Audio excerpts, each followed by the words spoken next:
Assalamualaikum warahmatullahi wabarakatuh. Halo sedulur kabeh. Ing wektu iki aku bakal nyeritakake sawijining cerita horor sing judule Kisah Horor Pabrik Garmen di Solo. Semua karyawan hilang tapi masih terlihat di dalam.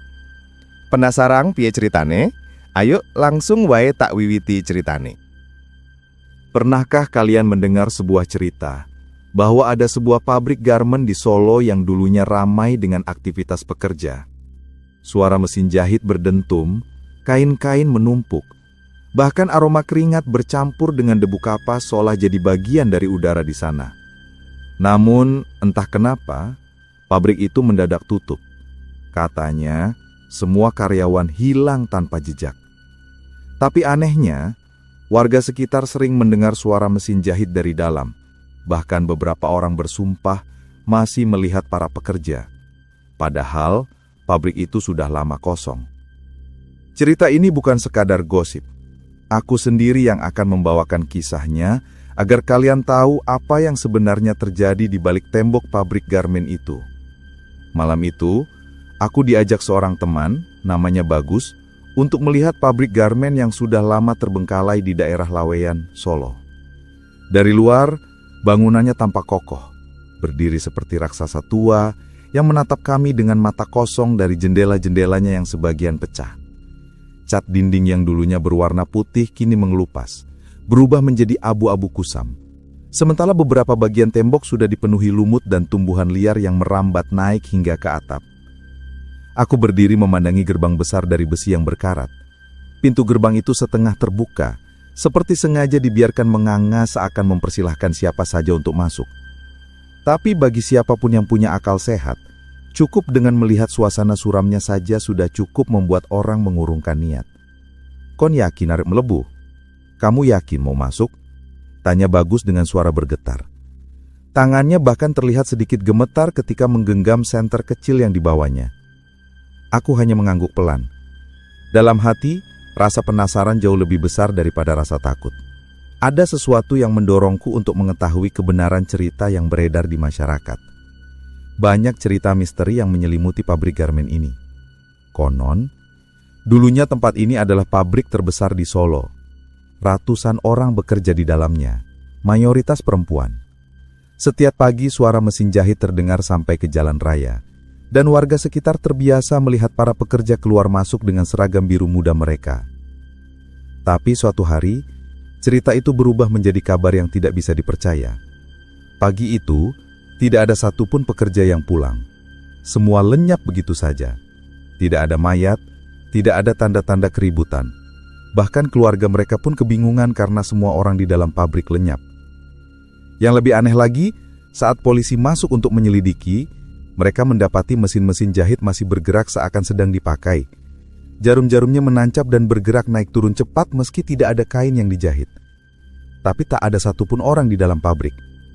Setelah itu, pabrik langsung ditutup rapat. Pintu dikunci, jendela ditutup papan kayu, dan tak seorang pun berani mendekat. Cerita itulah yang mendorongku dan Bagus untuk datang malam itu. Ada bagian dalam diriku yang percaya kalau cerita ini sekadar gosip yang dilebih-lebihkan. Tapi ada juga rasa penasaran. Bagaimana kalau memang benar? Bagaimana kalau memang ada sesuatu di dalam pabrik ini? Kami melangkah perlahan melewati gerbang besi tua yang berderit saat disentuh. Suaranya memecah keheningan malam. Udara di sekitar pabrik terasa lebih dingin, seperti ada selubung tipis yang membungkus kami begitu masuk.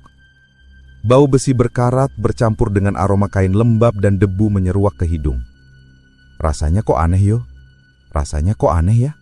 Bagus bergumam, menoleh ke kanan kiri dengan resah.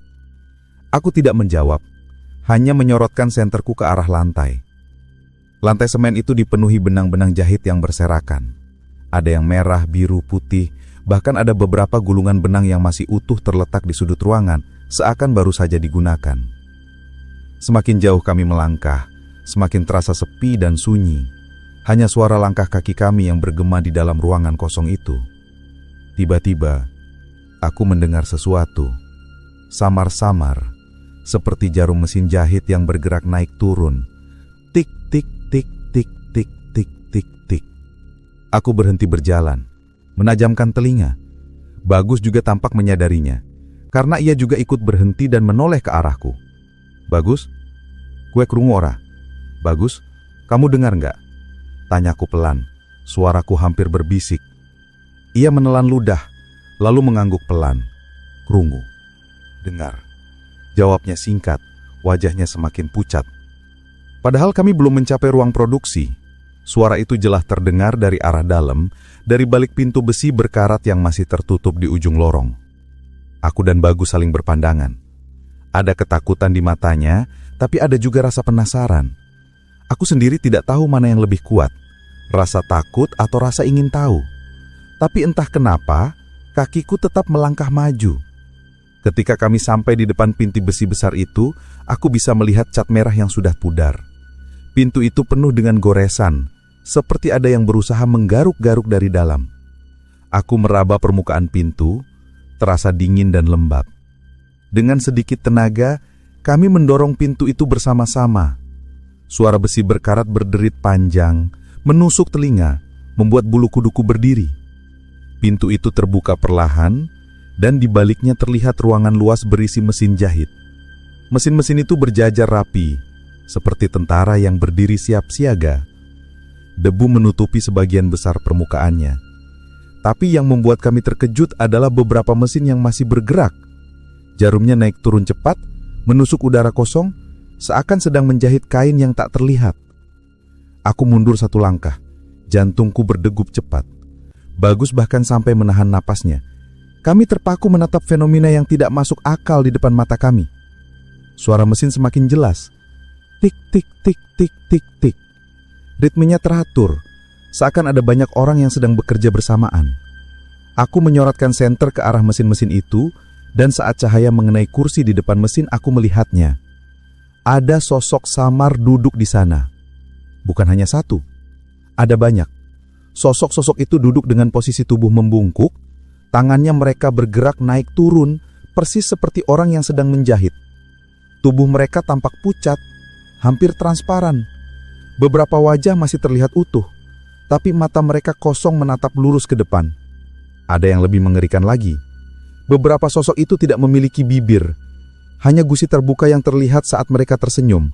Ada juga yang wajahnya penuh dengan luka jahitan seperti kain perca yang dijahit asal-asalan. Aku terdiam, tidak mampu mengeluarkan suara. Sementara Bagus sudah hampir menangis. Tangannya gemetar sambil menggenggam lenganku erat. Aku nggak iso iki. Ayo metu wae. Aku nggak kuat ini. Ayo keluar saja. Tapi kakiku seakan terpaku di tempat. Ada rasa takut yang mencekam, tapi juga rasa tidak percaya. Sosok-sosok itu nyata di depan mata kami, bukan sekadar bayangan atau ilusi. Suara mesin semakin keras, seperti menghentak-hentak. Kain-kain putih yang tergantung di langit-langit mulai bergerak pelan, seakan tertiup angin, padahal udara di ruangan itu terasa pengap. Aku mulai merasa ada sesuatu yang tidak beres. Jantungku berdebar semakin cepat, tubuhku gemetar, tapi mataku tak bisa berhenti menatap pemandangan mengerikan itu. Lalu, tiba-tiba aku melihat sesuatu yang membuat darahku seakan berhenti mengalir. Dari balik kain putih yang menggantung, tampak bayangan besar bergerak perlahan. Bayangan itu lebih jelas daripada sosok-sosok samar tadi. Seakan ada sesuatu yang lebih kuat, lebih nyata, bersembunyi di balik kain. Aku menahan napas, sementara Bagus sudah hampir menangis. Apa itu? Suaranya hampir tak terdengar. Bayangan itu menekat. Kami terpaku, suara mesin yang berdentum membuat suasana semakin mencekam. Ruangan besar itu terasa semakin sempit, seakan dinding-dindingnya perlahan mendekat. Beberapa kain putih yang menggantung di langit-langit tiba-tiba bergerak, berayun pelan ke kiri dan ke kanan, seolah ada angin dingin yang meniupnya. Padahal udara di dalam pabrik ini begitu pengap dan berat. Aku merasakan bulu kuduku meremang. Senter di tanganku sedikit bergetar karena jemariku tidak bisa diam. Suasana itu benar-benar tidak wajar. Bayangan kain putih yang bergerak membuat ruangan dipenuhi siluet-siluet samar, seperti ada puluhan sosok yang bersembunyi di baliknya. Bagus berbisik dengan suara serak. "Iki ora bener, ayo bali wae. Ini nggak benar, ayo pulang saja." Suaranya hampir tak terdengar, tapi cukup jelas karena ruangan itu begitu sunyi selain dentuman mesin. Aku mengangguk cepat, berusaha menenangkan diriku sendiri. "Yah, ayo metu ae. Yah, ayo keluar saja," kataku pelan. Namun belum sempat kami melangkah ke arah pintu, tiba-tiba pintu besi besar yang tadi kami dorong bersama menutup dengan sendirinya. Suaranya menggelegar, bruk, membuat lantai bergetar di bawah kaki kami. Aku tersentak mundur, menoleh cepat ke arah pintu. Besi tebal itu kini tertutup rapat, tidak ada celah sedikit pun. Bagus berlari kecil mendekatinya, mencoba menarik pegangan pintu, tapi sia-sia. Pegangan itu seolah menempel mati, tidak bergeming sedikit pun. "Waduh, terkunci iki, terkunci ini," jerit Bagus, wajahnya semakin panik. Aku menoleh kembali ke arah mesin, tubuhku seketika terasa lemas. Salah satu sosok pekerja yang tadi terlihat samar, kini berhenti menggerakkan tangannya. Gerakannya kaku, seperti boneka rusak yang dipaksa berhenti. Perlahan kepalanya berputar, lebih lambat dari manusia normal, seakan lehernya tidak punya sendi. Ketika wajahnya akhirnya menghadap kami, aku ingin menutup mata, tapi tidak bisa. Mataku seakan dipaksa menatap. Wajah itu penuh jahitan seperti kain percah. Ada benang hitam yang menempel di pipinya, ada yang menjahit dari kening hingga dagu, membuat wajah itu terlihat seperti kain yang dijahit sembarangan. Mulutnya perlahan bergerak, tapi suaranya terdengar lirih dan serak, menusuk telinga. "Kerjo, kerjo, kerjo." Seketika, seolah ada aba-aba, semua sosok yang tadinya fokus pada mesin mereka berhenti serentak. Puluhan kepala menoleh ke arah kami. Puluhan pasang mata kosong, hitam tanpa cahaya, kini menatap lurus ke arah kami berdua. Rasanya seperti tubuhku dipaku di lantai. Aku merinding setengah mati. Nafasku menjadi semakin berat seperti ada beban yang menindih dadaku. Bagus merapat ke tembok, tubuhnya gemetar hebat. Aku bisa melihat wajahnya pucat pasi seakan semua darah sudah mengalir keluar. Suasana semakin mencekam ketika dari balik kain putih yang menggantung, terlihat sesuatu bergerak. Bayangan itu perlahan makin jelas, makin nyata, lalu keluar menembus kain. Sosok itu adalah seorang perempuan tua. Rambutnya panjang acak-acakan, sebagian menutupi wajahnya yang keriput penuh luka. Matanya merah menyala, berkilat seperti bara api yang hidup dalam kegelapan. Tubuhnya kurus, tulang-tulang tangannya terlihat menonjol, dan yang lebih mengerikan, ia mengenakan seragam pabrik garmen berwarna biru muda yang kotor berlumuran darah. Darah itu mengering di beberapa bagian, tapi ada pula noda baru yang masih terlihat basah. Suaranya menggema ke seluruh ruangan, serak tapi penuh kekuatan.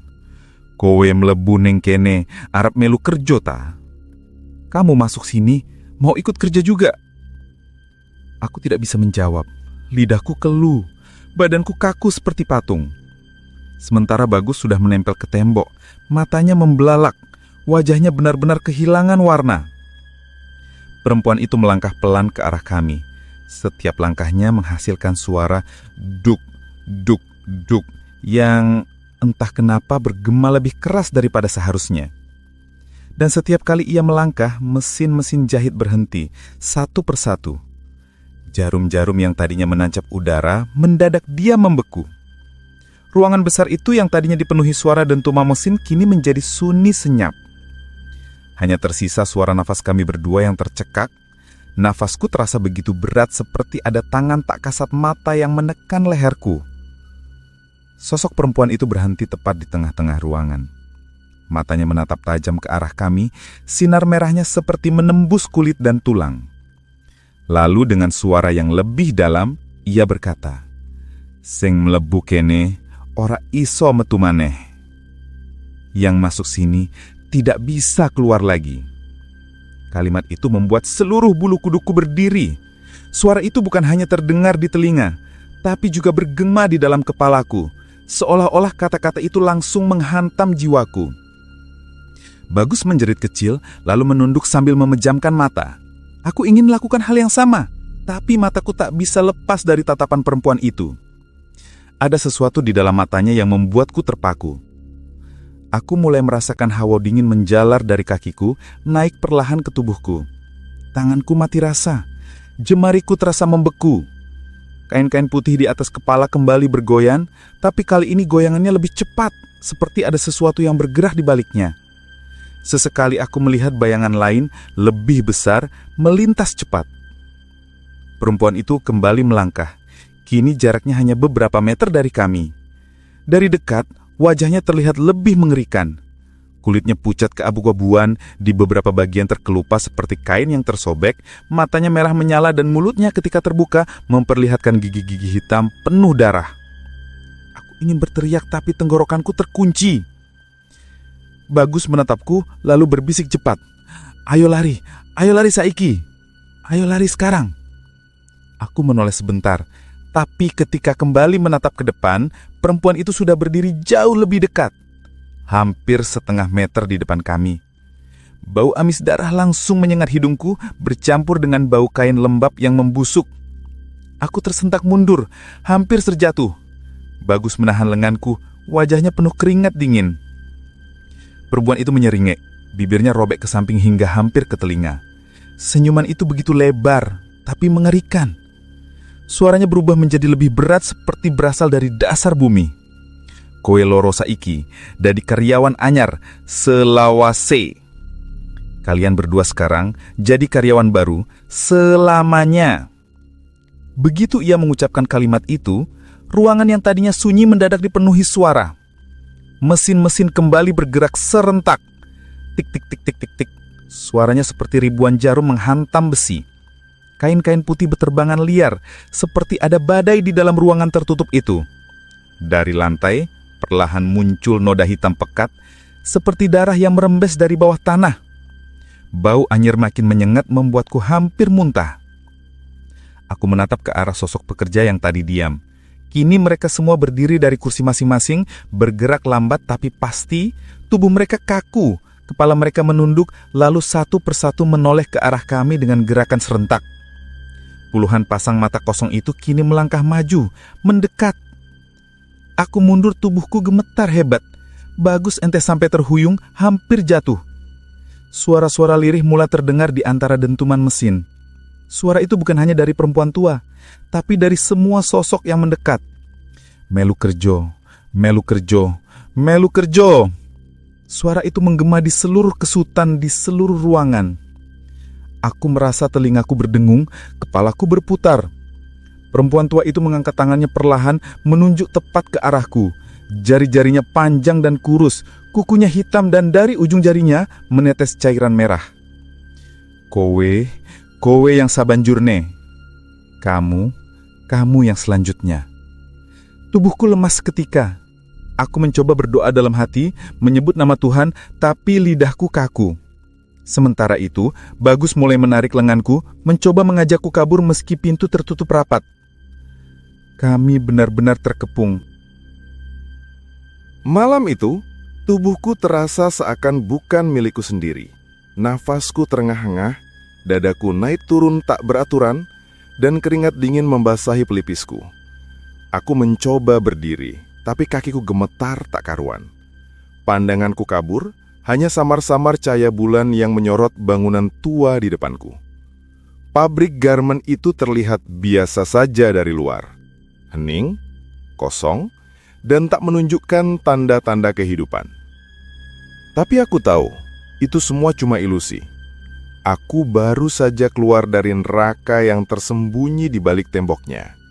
Dan di dalam sana, Bagus, temanku, masih terperangkap. Aku mencoba melangkah, tapi lututku goyah. Rasanya seperti ada beban berat menindih seluruh tubuhku. Aku jatuh tersungkur. Tanganku mengais tanah berdebu. Di telingaku suara-suara itu masih bergema. Lirih, tapi jelas. Seperti masih mengikuti. Tangisan, rintihan, teriakan minta tolong.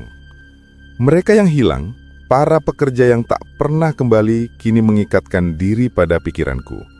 Seakan-akan mereka belum mau melepas. Kepalaku pening, tapi aku memaksa berdiri. Aku menoleh lagi ke arah pabrik itu. Gelap, sepi. Tapi di salah satu jendela yang pecah, aku melihat sesuatu. Sekilas saja, tapi cukup untuk membuat darahku berhenti mengalir. Bagus, ia duduk tegak di depan mesin jahit. Wajahnya pucat, matanya kosong. Tangannya bergerak naik turun, menjahit sesuatu yang tak terlihat. Dan yang lebih menakutkan, di belakangnya berdiri perempuan tua itu. Rambutnya kusut, matanya merah menyala, menatap lurus ke arahku. Bibirnya bergerak meski aku tak mendengar suara apapun. Aku tersentak mundur. Jantungku berdetak keras seolah ingin pecah. Aku ingin berlari, meninggalkan tempat ini, melupakan semuanya. Tapi kakiku terpaku. Ada sesuatu dalam tatapan perempuan itu yang menahanku. Seakan ia berkata tanpa suara, "Kowe durung rampung. Kamu belum selesai." Aku menutup mata, berusaha mengusir bayangan itu. Aku merapal doa, semakin cepat, semakin keras, berharap semua menghilang. Ketika aku membuka mata lagi, jendela itu kosong. Tidak ada Bagus, tidak ada perempuan tua.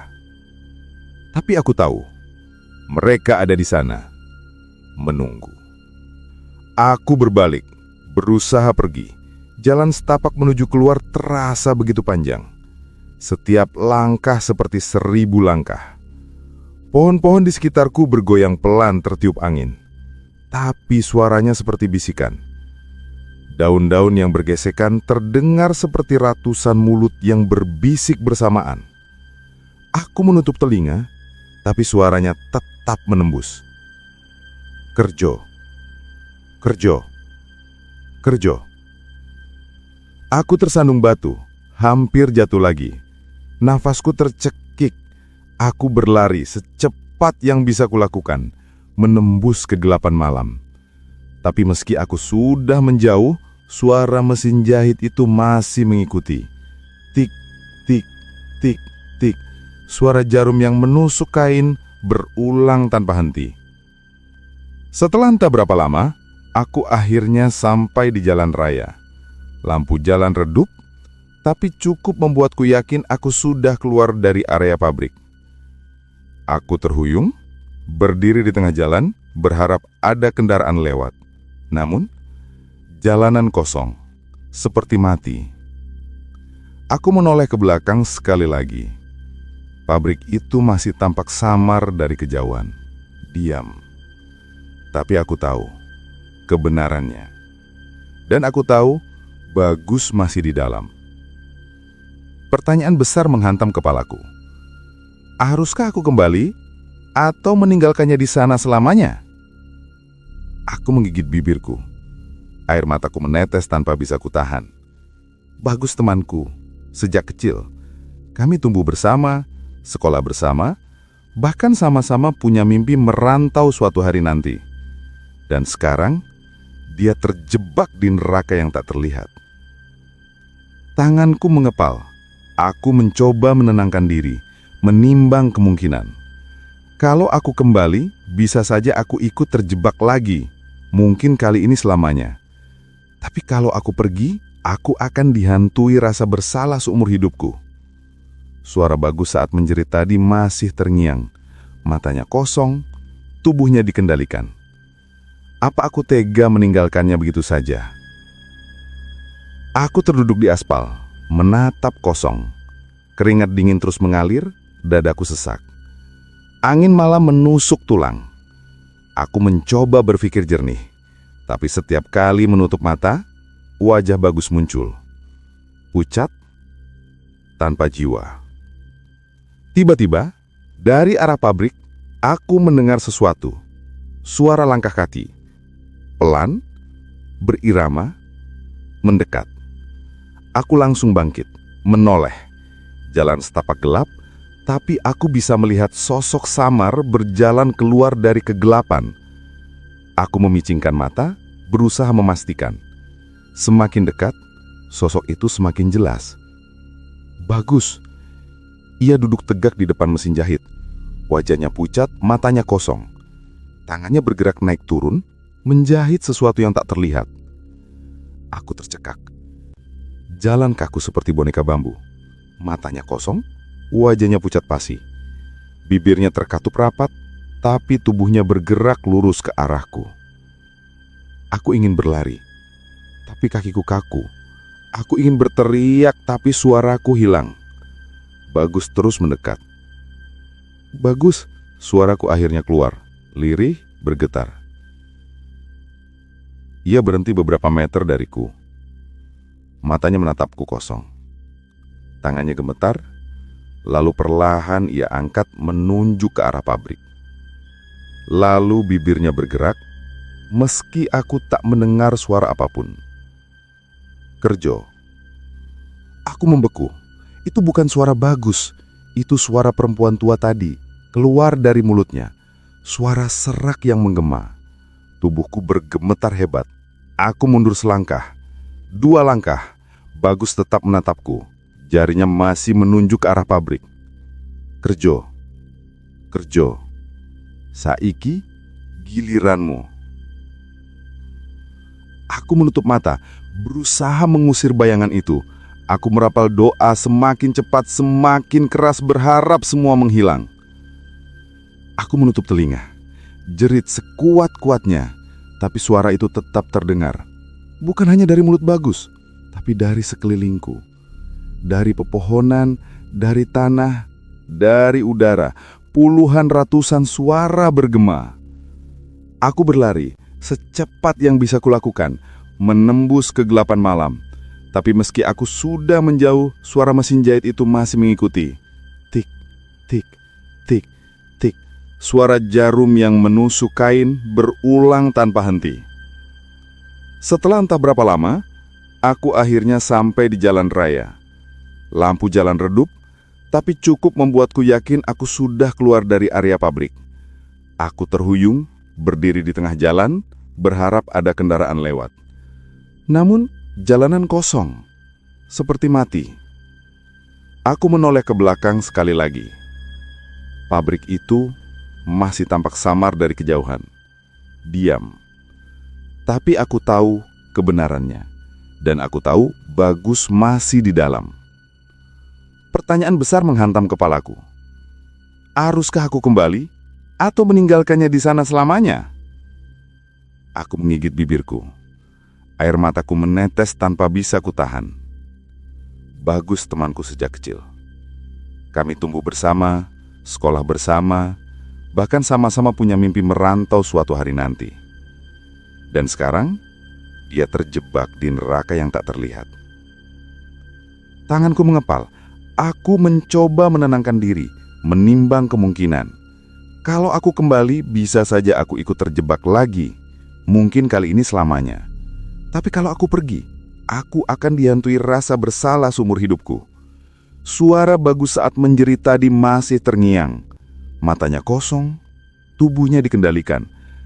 Apa aku tega meninggalkannya begitu saja? Aku terduduk di aspal, menatap kosong. Keringat dingin terus mengalir, dadaku sesak. Angin malam menusuk tulang. Aku mencoba berpikir jernih, tapi setiap kali menutup mata, wajah Bagus muncul. Pucat, tanpa jiwa. Tiba-tiba, dari arah pabrik, aku mendengar sesuatu. Suara langkah kaki, pelan, berirama mendekat. Aku langsung bangkit, menoleh, jalan setapak gelap, tapi aku bisa melihat sosok samar berjalan keluar dari kegelapan. Aku memicingkan mata, berusaha memastikan. Semakin dekat, sosok itu semakin jelas. Bagus. Ia berjalan kaku seperti boneka kayu. Matanya kosong, wajahnya pucat pasi. Bibirnya terkatup rapat, tapi tubuhnya bergerak lurus ke arahku. Aku ingin berlari, tapi kakiku kaku. Aku ingin berteriak, tapi suaraku hilang. Bagus terus mendekat. Bagus. Suaraku akhirnya keluar, lirih, bergetar. Dia berhenti beberapa meter dariku. Matanya menatapku kosong. Tangannya gemetar. Lalu perlahan ia angkat, menunjuk ke arah pabrik. Lalu bibirnya bergerak, meski suaranya hampir tak terdengar. Kerjo. Aku membeku. Itu bukan suara Bagus, itu suara perempuan tua tadi keluar dari mulutnya. Suara serak yang menggema. Tubuhku gemetar hebat. Aku mundur selangkah, 2 langkah. Bagus tetap menatapku, jarinya masih menunjuk ke pabrik. Kerjo, Kerjo, saiki giliranmu. Aku menutup telinga, menjerit sekuat-kuatnya. Tapi suara itu tetap terdengar, bukan hanya dari mulut Bagus, tapi dari sekelilingku, dari pepohonan, dari tanah, dari udara. Puluhan, ratusan suara bergema. Aku berlari secepat mungkin. Aku tidak peduli kemana arahku. Aku hanya ingin menjauh. Langkah kakiku menghantam aspal, napasku memburu. Aku berlari tanpa henti, sampai akhirnya kakiku tersandung dan aku jatuh ke semak-semak. Tubuhku sakit, lututku tergores, tapi aku tak peduli. Aku menoleh, jalanan kosong. Tidak ada Bagus, tidak ada siapa-siapa. Hanya hening. Tapi aku tahu, mereka masih mengikutiku. Aku mencoba bangkit, lalu berjalan terseok ke arah kota. Aku tahu aku harus mencari bantuan.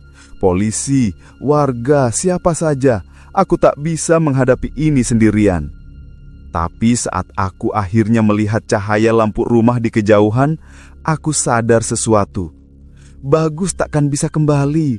Tidak dengan cara biasa. Dia sudah jadi bagian dari mereka. Tangisku pecah di tengah malam itu. Tubuhku menggigil hebat. Aku tak tahu harus bagaimana. Yang jelas, pabrik garmen itu bukan sekadar bangunan tua. Itu kuburan hidup, penjara jiwa. Dan sekarang, aku membawa bagian dari neraka itu bersamaku. Karena sejak saat itu, setiap malam aku tidur, suara mesin jahit itu selalu terdengar di telingaku. Tik, tik, tik, tik, tanpa henti. Dan setiap kali aku bermimpi, aku melihat Bagus duduk di depan mesin, menjahit, dan menoleh ke arahku dengan mata kosong. Aku tahu, cepat atau lambat, aku akan dipanggil kembali. Karena mereka tidak pernah melepas yang sudah masuk. Sejak malam itu, aku tidak pernah lagi mendekati pabrik garmen di Solo. Namun setiap aku melewati daerah Lawean, aku masih bisa mendengar samar suara mesin jahit dari dalam bangunan tua itu. Dan anehnya, saat aku melihat melalui celah jendela, aku melihat Bagus duduk di salah satu mesin, menjahit tanpa henti. Jadi kalau suatu hari kalian berjalan melewati pabrik garmen itu, jangan sekali-kali coba masuk. Karena begitu kalian melangkah, bisa jadi kalian tidak akan pernah keluar lagi. Sekian cerita dari saya. Terima kasih. Wassalamualaikum warahmatullahi wabarakatuh.